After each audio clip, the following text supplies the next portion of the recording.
Hey, the wind is really not cooperating today. It's pretty breezy out here. I'm in Joshua chapter 9. I'm going to read quite a bit of it though, so just bear with me here. I'm going to skip around a little bit because I don't want to read the whole chapter. So, starting in verse 1. And it came to pass when all the kings were on this side of the Jordan, in the hills and in the lowland and in all the coasts of the great sea toward Lebanon, the Hittite, the Amorite, the Canaanite, the Perizzite, the Hivite, and the Jebusite heard about it, that they gathered together to fight with Joshua and Israel with one accord. But the inhabitants of Gibeon heard what Joshua had done to Jericho and Ai. They worked craftily and went and pretended to be ambassadors. And they took old sacks on their donkeys, old wineskins torn and mended, old and patched sandals on their feet, and old garments on themselves, and all the bread of their provisions was dry and moldy. And they went to Joshua to the camp at Gilgal, and said to him and to the men of Israel, We have come from a far country. Now therefore make a covenant with us. Skipping down to verse 9. So they said to him, From a very far country your servants have come because of the name of Yahweh your God, for we have heard of his fame, and all that he did in Egypt, and all that he did to the two kings of the Amorites who were beyond the Jordan, to Sihon king of Heshbon, and Og king of Bashan, who was at Ashtaroth. Therefore our elders and all the inhabitants of our country spoke to us, saying, Take provisions with you for the journey, and go to meet them, and say to them, We are your servants, now therefore make a covenant with us. And then going down to verse 14. Then the men of Israel took some of their provisions, but they did not ask counsel of Yahweh. So Joshua made peace with them, and made a covenant with them to let them live, and the rulers of the congregation swore to them. And it happened at the end of 3 days, after they had made a covenant with them, that they heard that they were neighbors who dwelt near them. Then the children of Israel journeyed and came to their cities on the 3rd day. Now their cities were Gibeon, Kephirah, Beeroth, and Kiriath Yearim. But the children of Israel did not attack them, because the rulers of the congregation had sworn to them by Yahweh Elohim of Israel. And all the congregation complained against the rulers. Then down to verse 22. Then Joshua called for them, and he spoke to them, saying, Sorry about that, wind is blowing my Bible around. Then Joshua called for them, and he spoke to them, saying, Why have you deceived us, saying, We are very far from you, when you dwell near us? Now therefore you are cursed, and none of you shall be freed from being slaves, woodcutters and water carriers for the house of my God. So they answered Joshua and said, Because your servants were clearly told that Yahweh your God commanded his servant Moses to give you all the land, and to destroy all the inhabitants of the land from before you. Therefore we were very much afraid for our lives because of you, and have done this thing. And now here we are in your hands. Do with us as it seems good and right to do to us. So he did to them, and delivered them out of the hand of the children of Israel, so that they did not kill them. In that day Joshua made them woodcutters and water carriers for the congregation, and for the altar of Yahweh in the place which he should choose, even to this day. So all the nations of Canaan had gathered together to fight against Joshua and the Hebrews, except for this small group, the people of Gibeon in the surrounding towns. And they dressed up in old rags and took old provisions, and came and pretended that they had come from a long ways away in order to negotiate a covenant with the children of Israel. You know, in a little bit, this reminds me of Abraham negotiating with God in front of Sodom and Gomorrah, except that in this case they were using deception, and Abraham didn't try to deceive God because he knew better.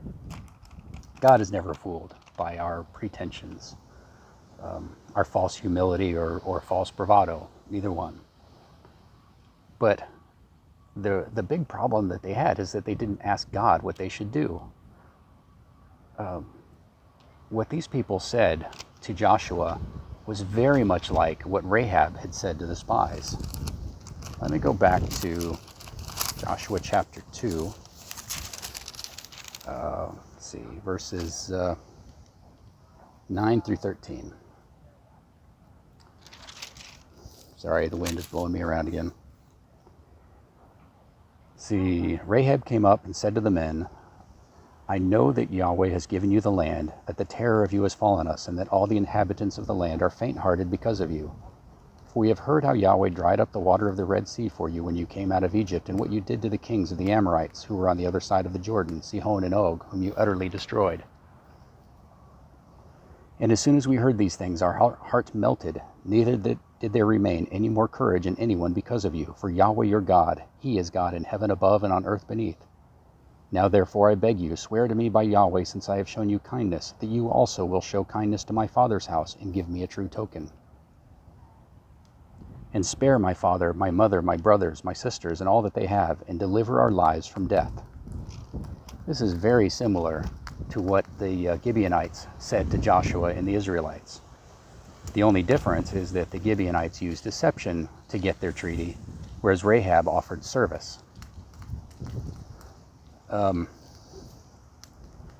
There is a command in Numbers chapter 30, verse 2, where God says, if any man swears an oath before God, God commands him to keep it. He must keep it.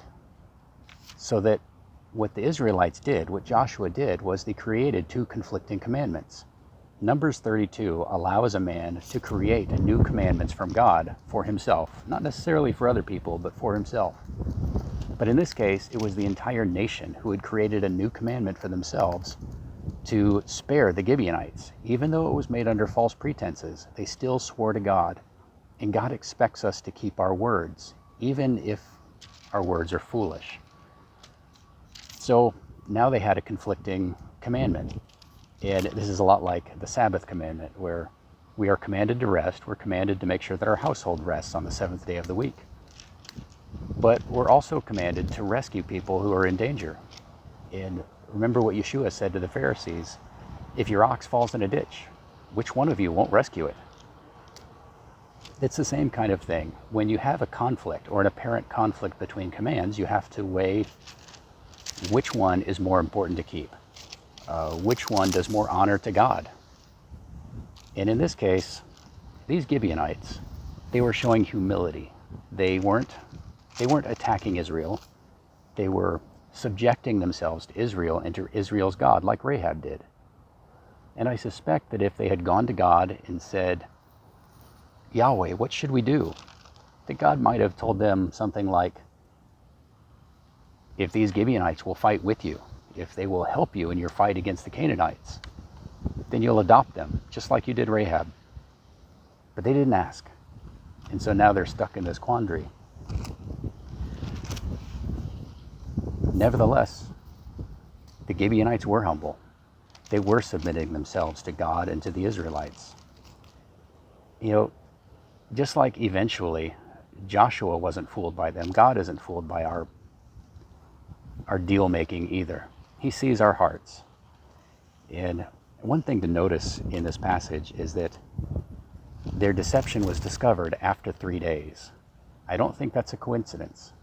I think this is an indication of another death and resurrection, at least spiritually. That these people, just like the Hebrews, had crossed over the Jordan after 3 days and crossed over the Red Sea after 3 days. These people had now crossed over and become servants of God, even though it wasn't the cleanest or the best way to do it.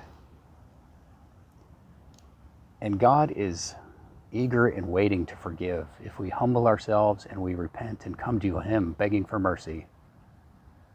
That's all He wants. And He is waiting to invite us into His house. So eventually, the Gibeonites became Israelites. It might have taken centuries for them to be completely absorbed, but absorbed they were. And there is no difference today between any other Jew, any other Israelite, and a Gibeonite. They were grafted in just like you and me. This is Jay Carper from American Torah. Be blessed.